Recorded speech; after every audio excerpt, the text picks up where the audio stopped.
Hey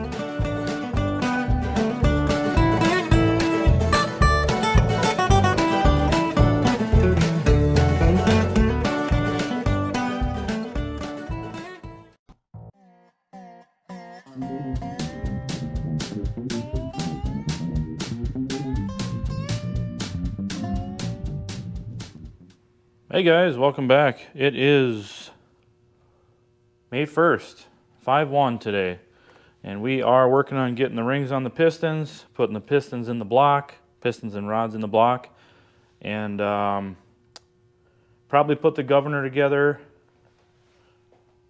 and try to get as much of the front end of the engine put together as possible.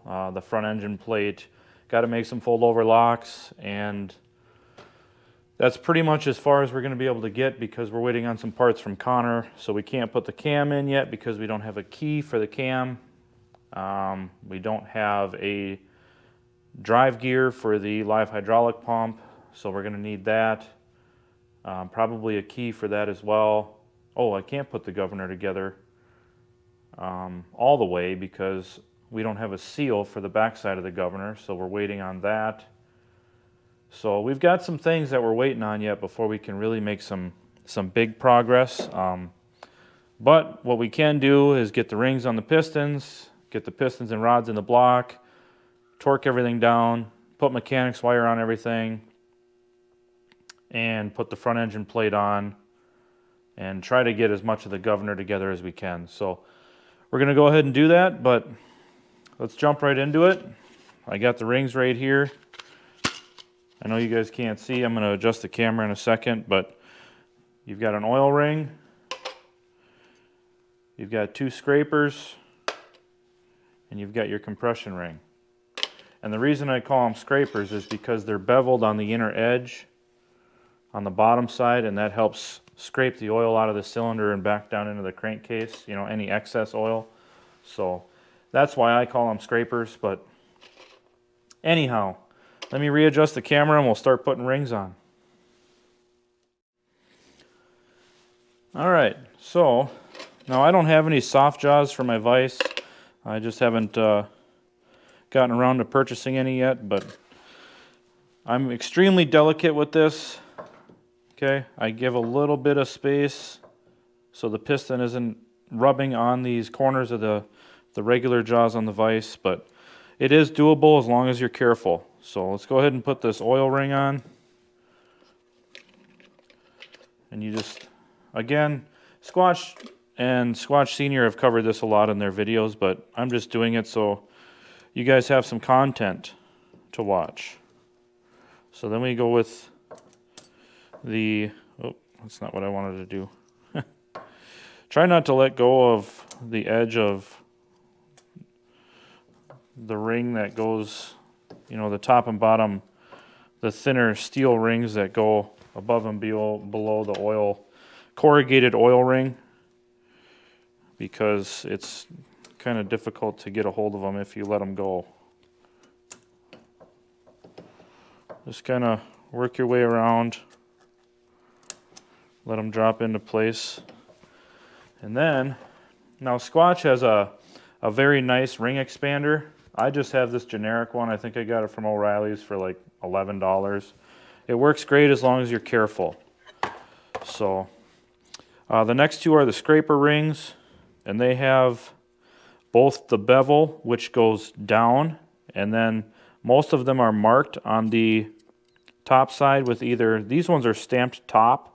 Sometimes they're stamped top, other times they have a dot on them. So remember, the dot always goes up and the beveled edge of the ring always goes down. So we'll go ahead and put it in our expander like this. We can open it up. Now I don't open it until I'm over the piston. Oop, sometimes they slip out. I don't open it till I'm over the piston, so I'm not overly expanding the ring, because that's how they break. Got to go down one more groove. I already did the other 3 pistons just to save time. So this one here is the next one.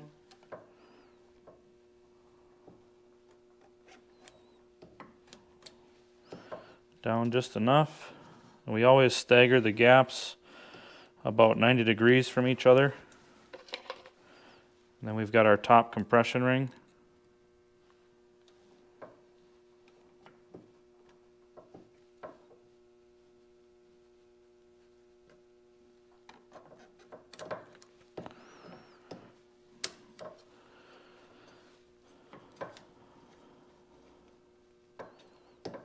So there we go. All the rings are in place. Gaps are staggered. So you should have one here, one here, one here, and one here as far as gaps go. You know, that would be ideal.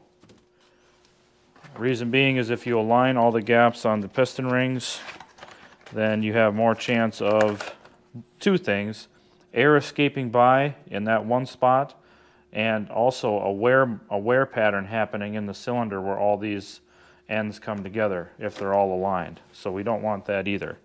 So our rings are on. We can go ahead and bring it over to the engine. Okay, the pistons are also marked front. So when we slide them down in, you should have the front arrow facing towards the front. And I'm going to call it the cut side or the slash cut side of the connecting rod goes away or opposite from the camshaft on these. So just be careful dropping it down in. Just like that. And now we can get our piston ring compressor, put it on the pistons, and start pushing them down in the holes. So let me grab that tool and we'll get set up. Okay, I got the first one in just kind of as a trial run. Make sure I wasn't going to catch a ring or anything.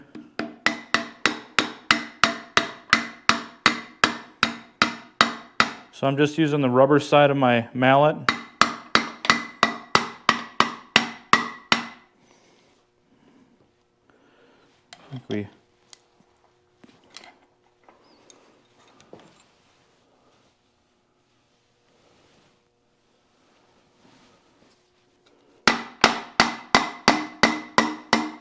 There we go.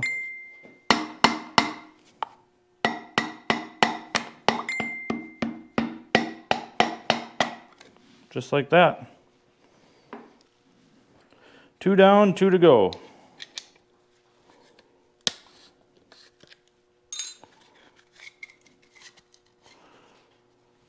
Now again, I'm double checking all my ring gaps. Go ahead and throw this one at 180, 90, and where's this one at?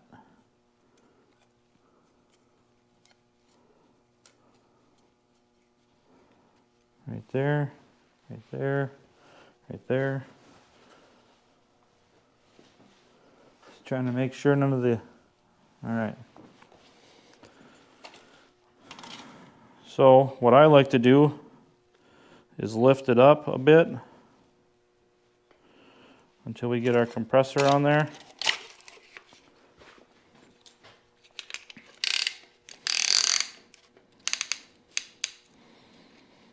Once we get our compressor almost all the way tight,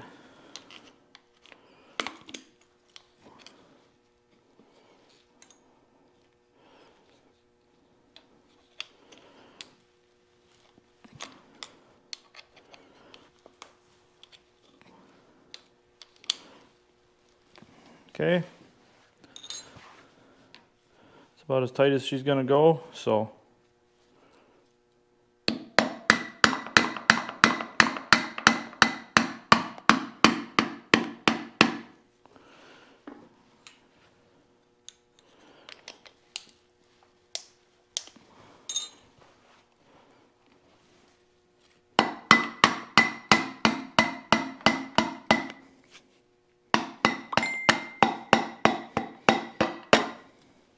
just like that.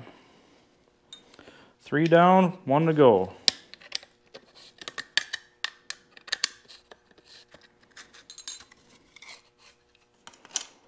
And again, we'll double check our ring gaps.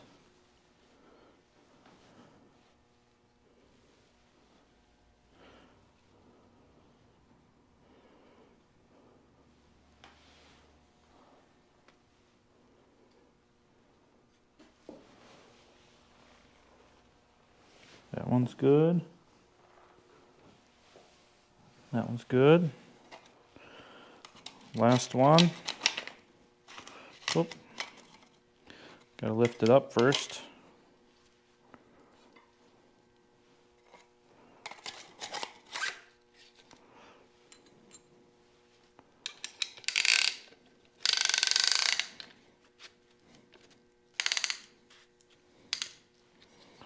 Get it most of the way tight.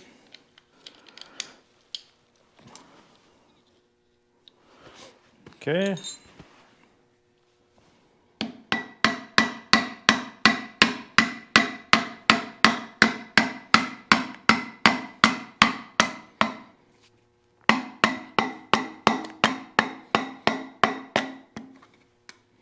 Just like that. All 4 pistons are in. So now we can flip the block over, get the rod caps on, torque those, and start wiring everything up.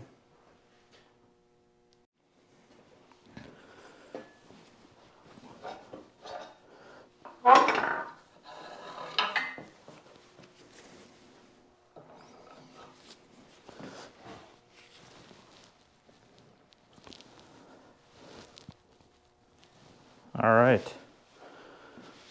Now, I have to reposition the camera so you guys can see. But we're upside down. Okay, well, we did some searching around, and I must have borrowed my safety wire to somebody because I don't have any. So I'm going to have to run to the store and get some, but let's get all these torqued. 53 foot-pounds is the torque value for them. The rod bolts, that is. I've got oil on all the journals. Like I said, I don't have any assembly lube, so I'm just going to snug these down, and then I'll torque them accordingly.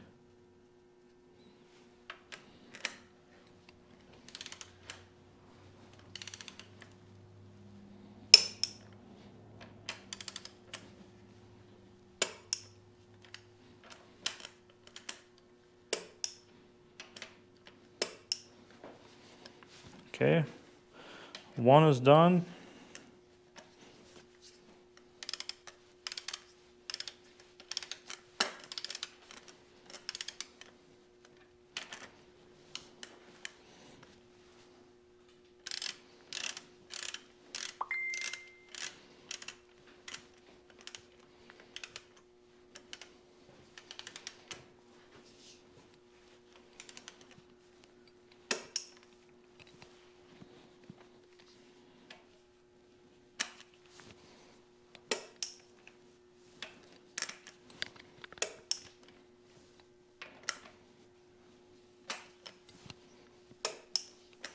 Four is done. Let's rotate the engine over.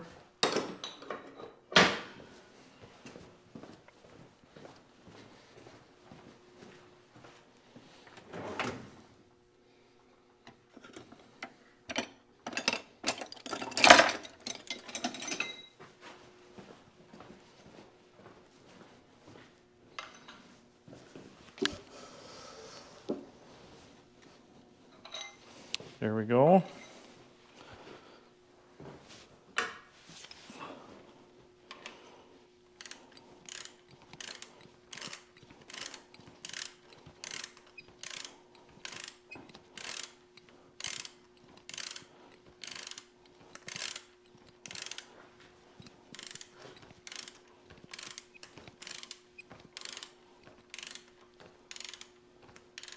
I'm going to see if they have a safety wire pliers, since I've just been using regular pliers when I go to the store.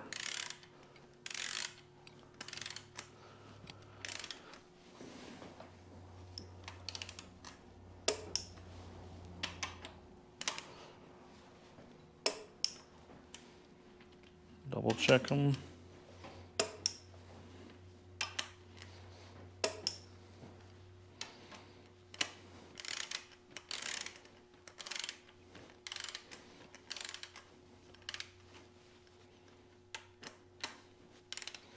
Really getting a lot of use out of this little light, so very much appreciated. And it lasts a long time before it needs to be charged.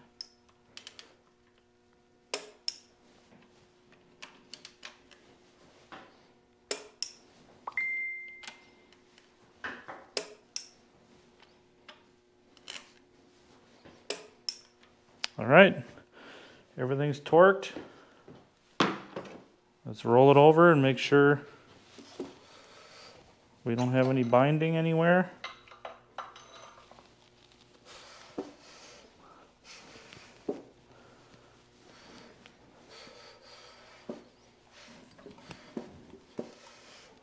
Oh, it feels really good.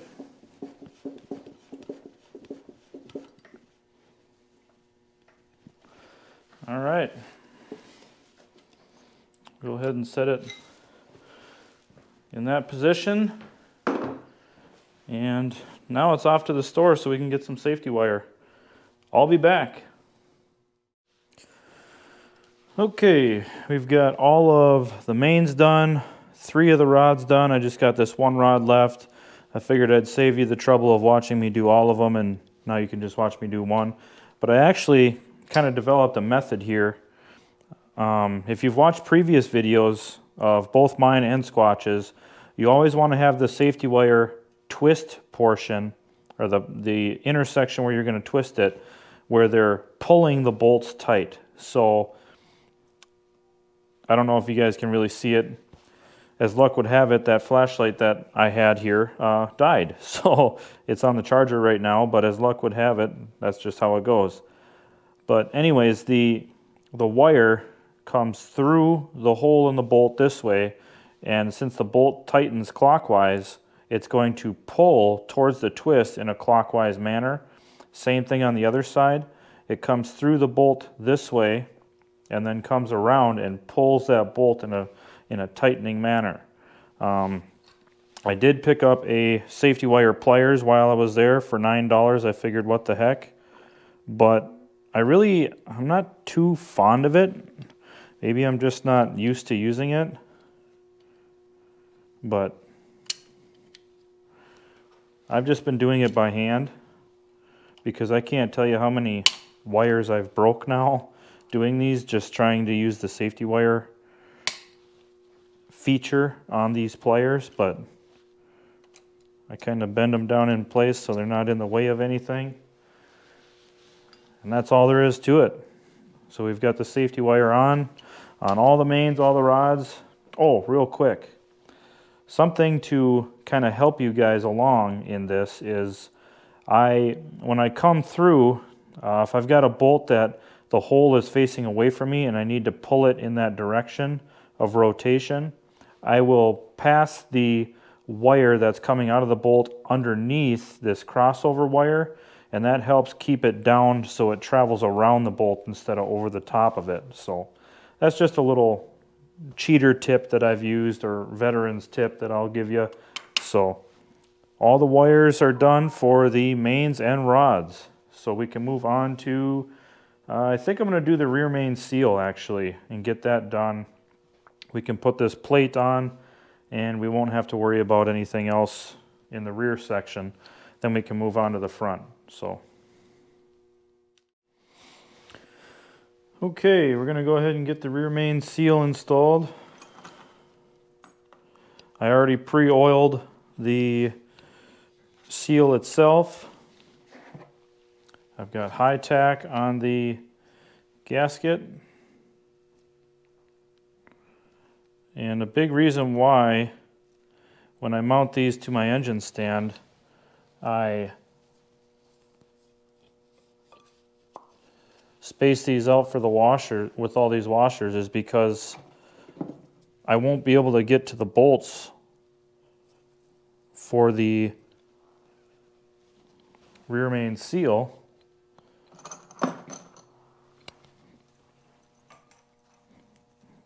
if that is in place, or if it's all the way up against the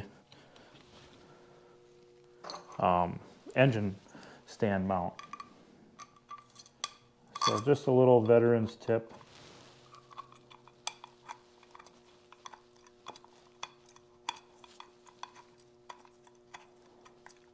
So try to get everything loosely installed.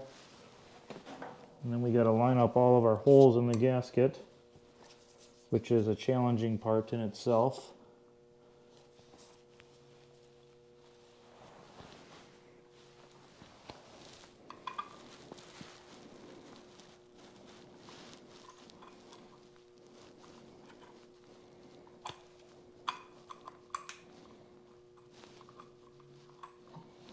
It'd be help if I could see.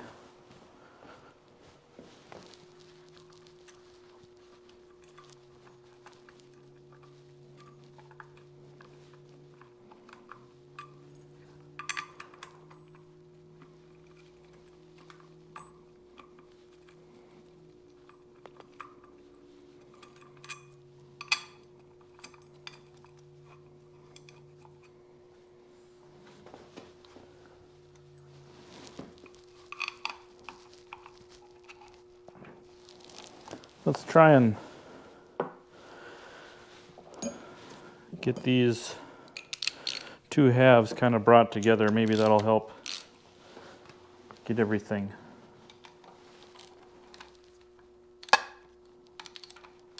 lined up.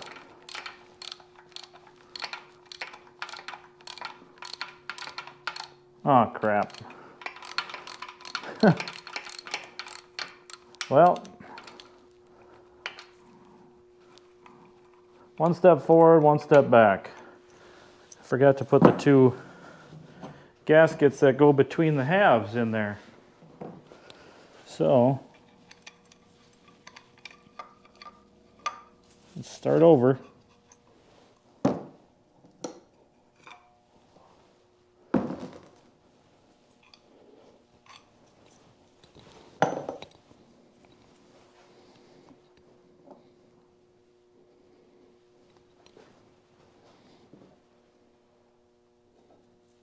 And I have to put more high tack on these halves. So,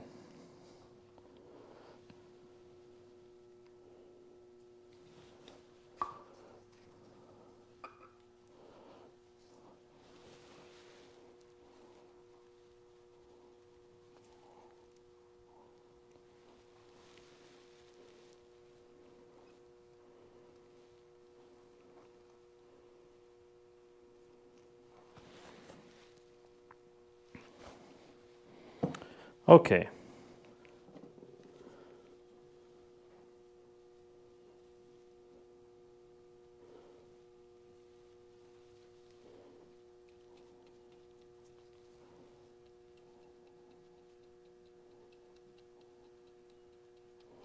Just kind of dabbing it on there lightly. Don't need a lot, just enough to coat the gaskets. So I don't even know if you guys can see right now, but I'm kind of fighting this thing, balancing it and brushing the high tack on. But we'll get it.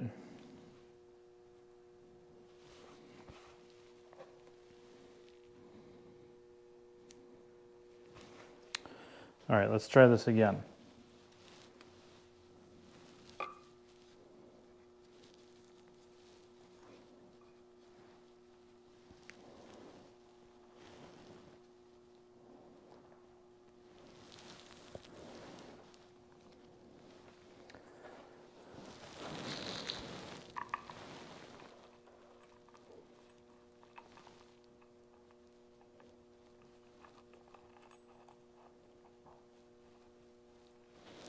Okay, I got one in. Started anyway.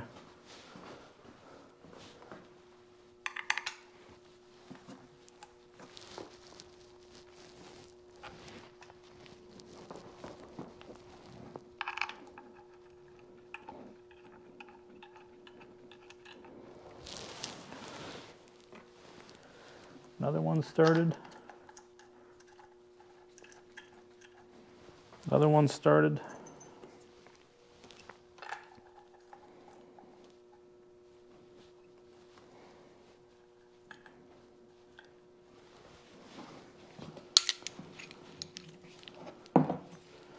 Now I don't want to tighten anything until I get the other half in. But I'm just going to run these in so they're most of the way there.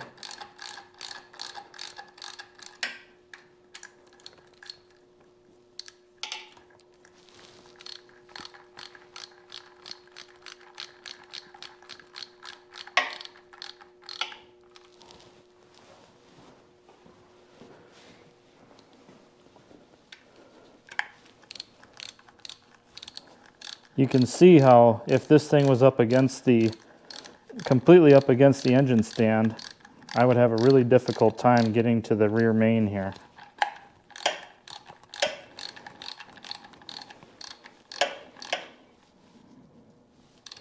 But since I spaced everything out,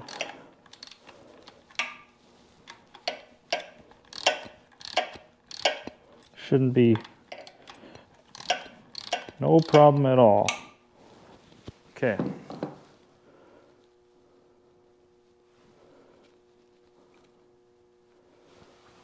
Let's keep going with the top half. This is actually the bottom half, but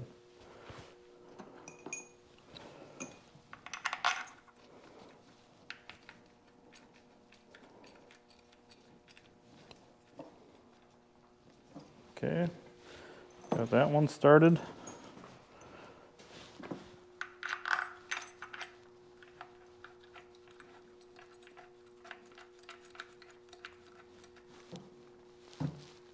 Got that one started.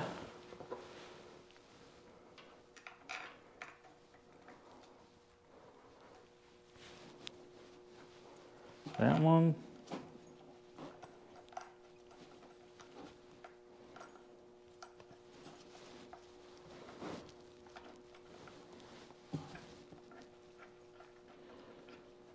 And that one.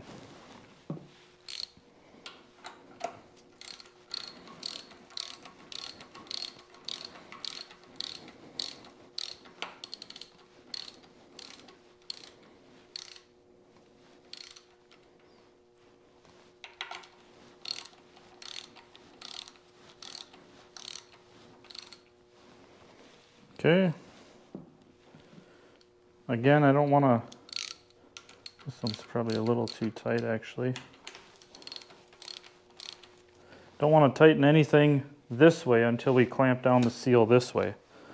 So I got to get another extension here.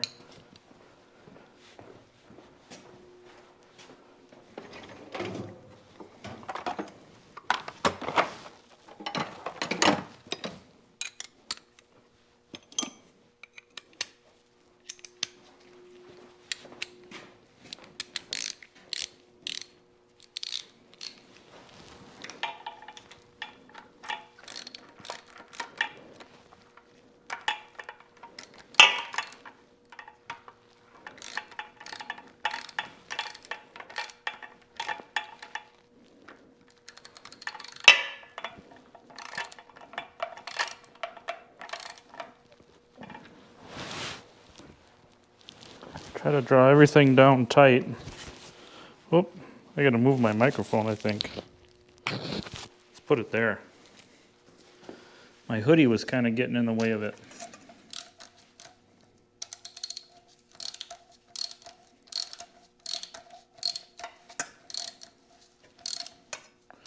Trying not to bump the tripod too much.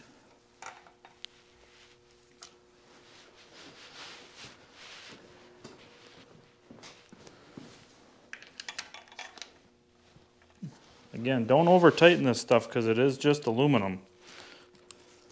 Or I should say pot metal. It's not aluminum, it's pot metal. But so now we should be able to snug it all down.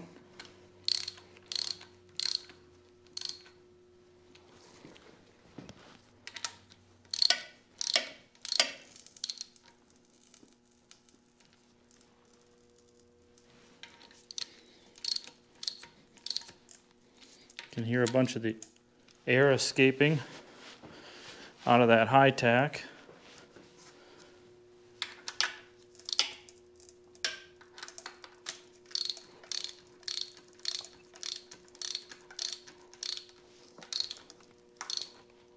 And probably some squeezing out of that.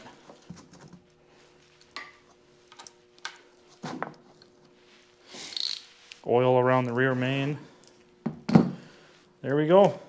We're in place with that. Now we can install the cover plate, which goes here. But before we do that,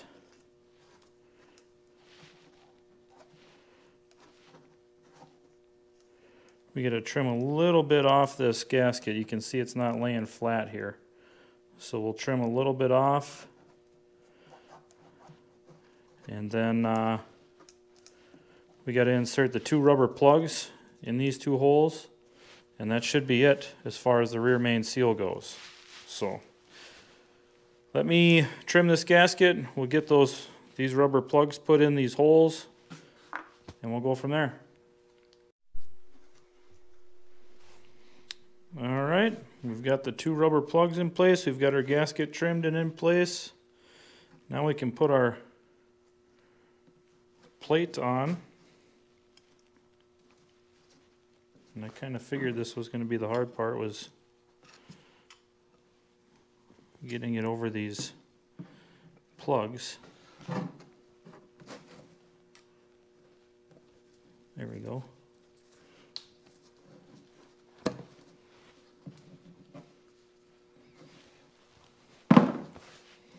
And we can put our bolts in.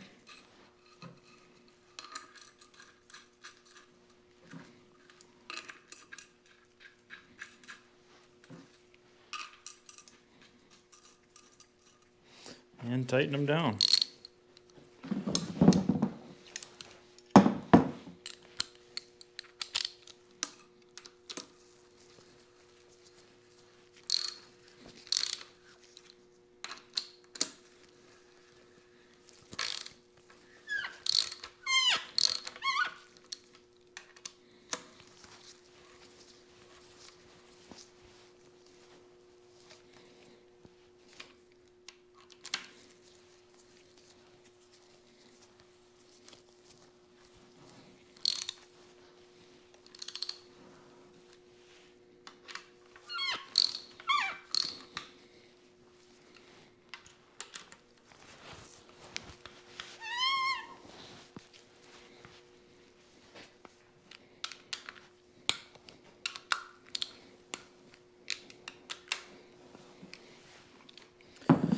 Okay, then we'll just take and trim off the excess of the plug here, these rubber plugs, and I'll probably temporarily install a couple bolts here where the oil pan usually goes so that it kind of seats this last surface. So once I get these trimmed off, I'll put a couple bolts in and the rear main seal's done. Okay guys, we've got the front engine plate on.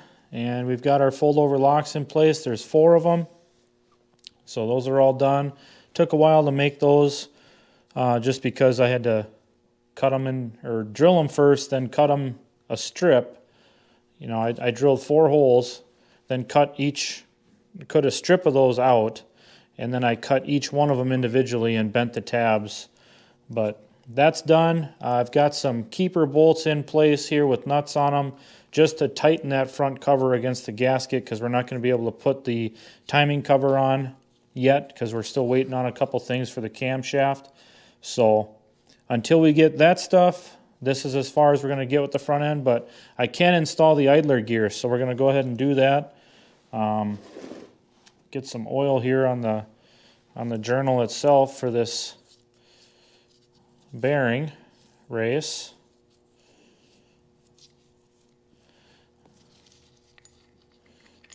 Okay.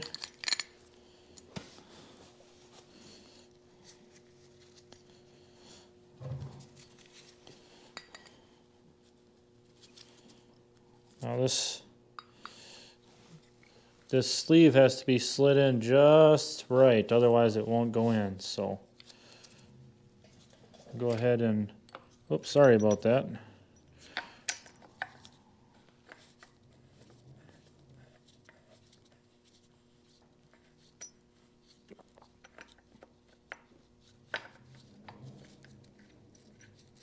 Figure out exactly where that needs to be. Now this idler gear we can put in place because the only thing it drives is the governor. So the camshaft is driven off the crankshaft. It doesn't come in contact with the idler gear. So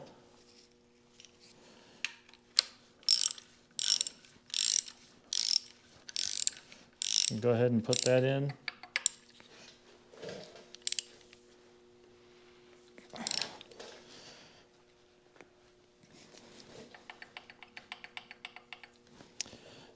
Idler gear is in. And from here, let's see, what can we do? Can't put the oil pump in yet because we got to put the camshaft in first. We could put the lifters in, I suppose, but I still have to clean those. Can't put the oil pan on without putting the oil pump in. Can't do anything with the front timing cover. I suppose I could put the water jacket cover on. Could do that, I suppose. Other than that, really can't do much else other than the governor, and we still need the seal for the backside of the governor. So, yeah, we're almost done here. Let me do some thinking, and I'll figure out what I'm going to do next. All right. Well, we'll put the water jacket cover on and go from there, because I really don't have much else I can do except for clean more parts, which I've only got a couple things to clean, and put together the governor most of the way. Like I said, we still have that seal we need to get, and we still have the key that we need for the camshaft. And beyond that, we have, what else do we have? There's something I'm missing.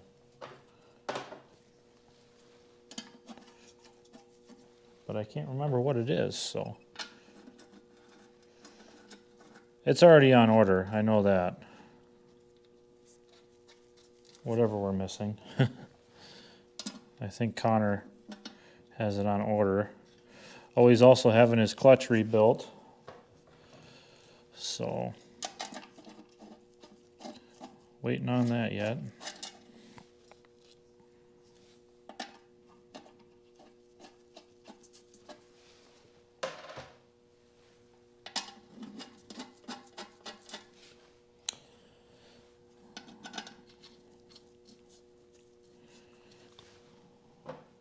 We're pretty much, we're getting down to the nitty-gritty here. The hard part, well, not the hard part, but the tedious part will be putting the cylinder head on and everything that encompasses that.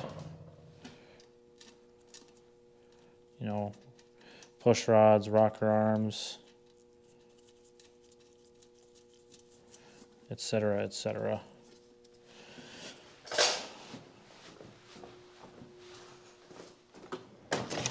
Just got to get myself a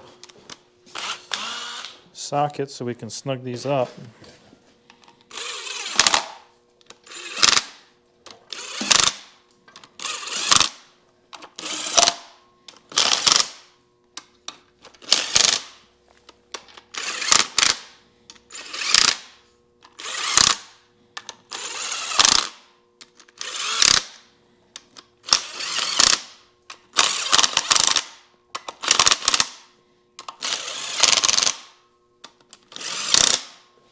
All right, so I'll do the final tightening by hand just to make sure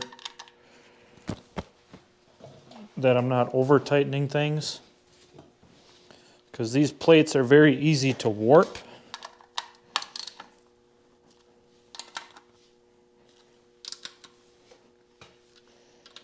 So you want to be careful not over tightening them.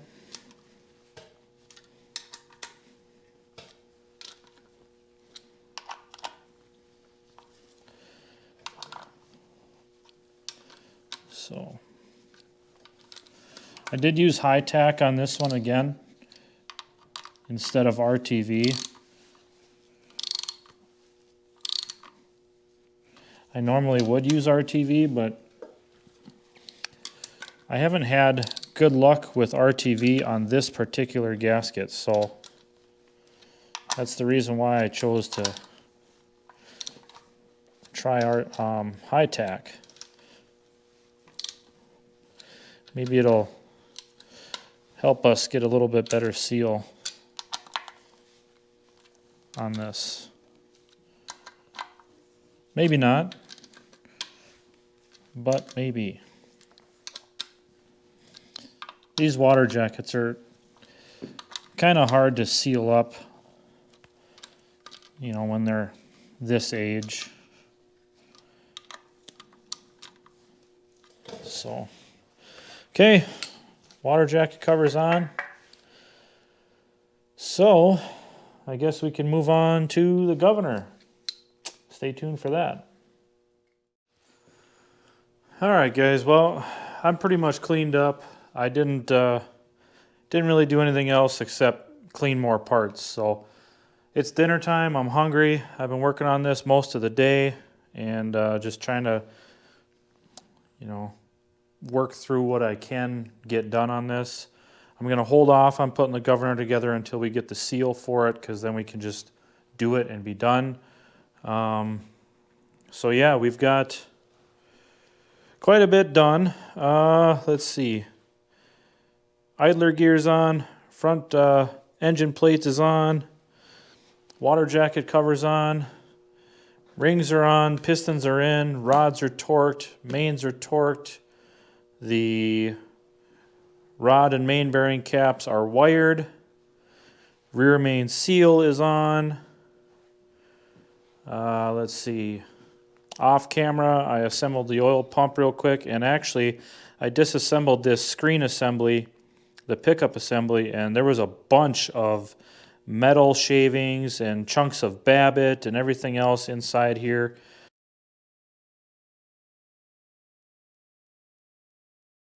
And it's a good thing that I did that, because all that stuff would have maybe ended up inside the engine. I also flushed out the oil pump. The way I did that was assemble the bottom plate and everything with the gasket, and then I just submerged it in a bucket of gasoline and, you know, built pressure up in the pump and just kept working it until it ran pretty well clear. So that should be good. Let's see, what else? Clean. Did a lot of cleaning.